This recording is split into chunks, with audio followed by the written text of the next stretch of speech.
Sallallahu ala Muhammad.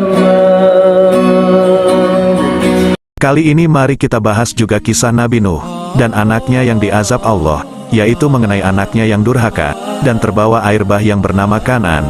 Kan'an awalnya ia hanya berpura-pura beriman kepada Allah di depan ayahnya dan menyembunyikan kebenciannya pada Allah. Ketika azab Allah akan datang, Nabi Nuh mengajar rang-rang yang beriman segera menaiki perahu.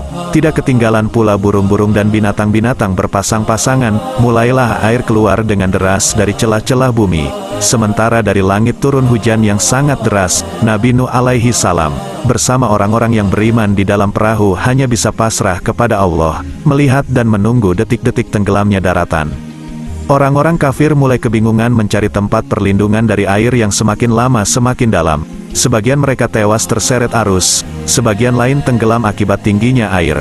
Saat perahu mulai berlayar, tampak Kan'an, anak Nabi Nuh, tetap ingin menyelamatkan diri dengan berenang menuju puncak sebuah gunung yang belum terjamah air. Kan'an yakin air tidak mungkin sampai puncak gunung. Saat air telah menutup bumi, naluri kasih sayang seorang ayah membuat Nabi Nuh berusaha keras membujuk dan merayu anaknya agar mau naik perahu bersamanya. Kan'an anakku, naiklah ke perahu bersama kami, janganlah kau mati bersama orang yang kafir. Quran Surat Hud 42.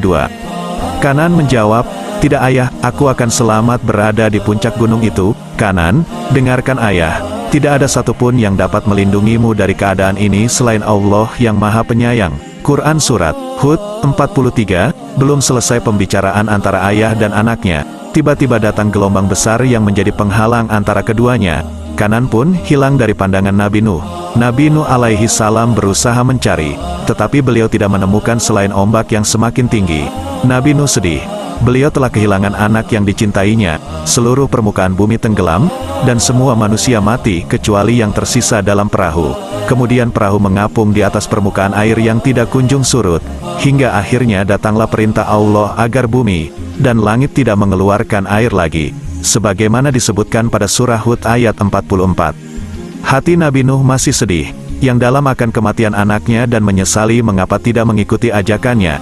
Ia bertanya-tanya kenapa Allah tidak menyelamatkan anaknya. Beliau tidak tahu bahwa Kan'an menyembunyikan kekafirannya di hadapan Nabi Nuh, hingga terucap, ya Tuhanku, sesungguhnya anakku termasuk keluargaku, dan sesungguhnya janji engkau itulah yang benar, dan engkau adalah hakim yang seadil-adilnya. Quran Surat Hud 45. Allah pun menjelaskan kepada Nabi Nuh, hai Nuh, sesungguhnya Kan'an itu bukanlah termasuk keluargamu yang dijanjikan akan diselamatkan. Sesungguhnya perbuatannya tidak baik. Sebab itu, janganlah kamu memohon kepadaku sesuatu yang kamu tidak mengetahui hakikatnya. Aku peringatkan kepadamu supaya kamu jangan termasuk orang-orang yang tidak berpengetahuan. Quran Surat Hud 46. Nabi Nuh tersadar dan memohon ampun kepada Allah atas kehilafannya. Sementara perahu terdampar di daratan, seluruh penumpang turun dan memanjatkan syukur kepada Allah yang telah menyelamatkan jiwa dan keimanan mereka sebagaimana disebutkan dalam surah Hud ayat 47. Kan'an adalah sosok manusia yang tidak beriman kepada Allah, walau di dekatnya ada seorang penyeru yang tidak lain adalah bapaknya sendiri yaitu Nabi Nuh. Dari kisah Kan'an di atas dapat kita simpulkan hal-hal berikut. 1. Orang tua memperhatikan dan mendidik anak-anaknya agar tidak terjerumus dalam kekafiran.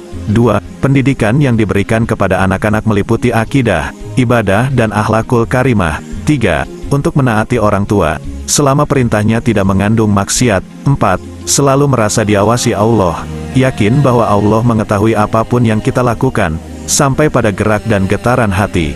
Semua tidak luput dari pengawasan Allah. 5. Menghindari sikap sombong sebagaimana yang dilakukan Kan'an saat diseru oleh Nabi.